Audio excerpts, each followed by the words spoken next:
সকালটা শুরু হয় রহমতের বৃষ্টি দিয়ে। ঘুম থেকে উঠেই যখন দেখছি বাইরে বৃষ্টি পড়ছে, দৌড়ে বেলকনিতে এসে একটু বৃষ্টির ছোঁয়া নিলাম।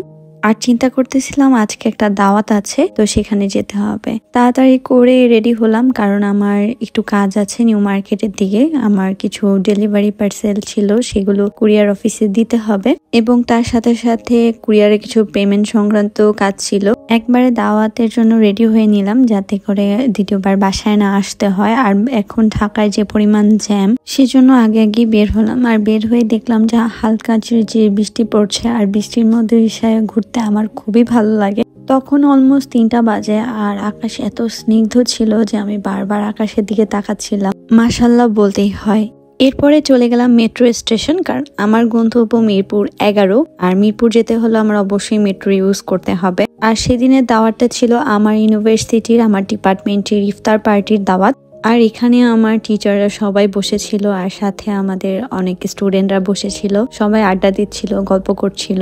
বৃষ্টির কারণে ওয়েদারটা এত স্নিগ্ধ হয়ে গিয়েছিল যে একটু গরম লাগছিল না। আমার সামনে যেহেতু আমার টিচাররা বসা ছিল, আমার ভিডিও করতে খুবই শাই ফিল হচ্ছিল, কিন্তু তাও কিছু করার নাই। আমি কিছু ভিডিও ক্লিপ নিচ্ছিলাম। হুট করেই দেখি চেয়ারম্যান স্যার একটা অ্যানাউন্সমেন্ট দিচ্ছে যে ইফতারের পর যাতে সবাই থাকে, একটা কুইজ অনুষ্ঠান আছে। কিন্তু আমি শেষ পর্যন্ত থাকতে পারিনি, যেহেতু আমার মিরপুর থেকে বাসার লোকেশনটা অনেক দূরে, তাই তাড়াতাড়ি চলে এসেছি। আর এখানে আমার এক জুনিয়র আমাকে দেখে বেস্ট অফ লাক দিচ্ছিল, কেন দিচ্ছিল বুঝতেছিলাম না। আর উপর থেকে ভিউটা অনেক সুন্দর লাগতেছিল।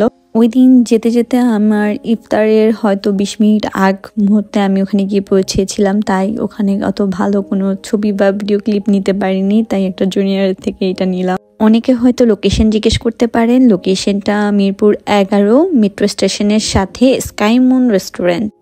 এরপর ইফতারের সময় চলে আসলো, আর সবাই ইফতার করতে বসলো। ইফতারের সময় হঠাৎ আকাশের দিকে তাকিয়ে দেখি যে আকাশটা লাল হয়ে আছে, এবং এত সুন্দর লাগতেছিল আকাশটা, যেটা বলার বাহিরে। ইফতার শেষ করার পর আমার কিছু টিচাররা আমাকে চেতাইতেছিল যে আমি একদমই ইফতার করতে পারিনি, এবং আমি নাকি আমার স্বাস্থ্যের দিকে খুব সচেতন, কিন্তু আসলে এরকম কিছুই না। কেন জানি ইফতারে আমি তত বেশি খাওয়া দাওয়া করতে পারি না। শরবত খাওয়ার পরেই মনে হয় পেটটা ফুল হয়ে গিয়েছে। এরপরে স্যারদের থেকে বিদায় নিয়ে চলে আসলাম, এবং একটু মোহাম্মদিয়া গিয়েছিলাম, যেহেতু মিরপুর 11 থেকে মোহাম্মদিয়াটা খুব কাছে। ওইখানে আমার কিছু টুকিটাকি কেনার ছিল। কেনাকাটা শেষে বাসার সামনে চলে আসলাম, এবং বাসার সামনে আসার পর বোন বলছিল ওর একটু ফুচকা খেতে ইচ্ছা করছে, তাই ফুচকা নিলাম। আর আমার খুব ড্রিঙ্কস খেতে ইচ্ছা করলো, তারপর 2টা ড্রিঙ্কস অর্ডার করলাম।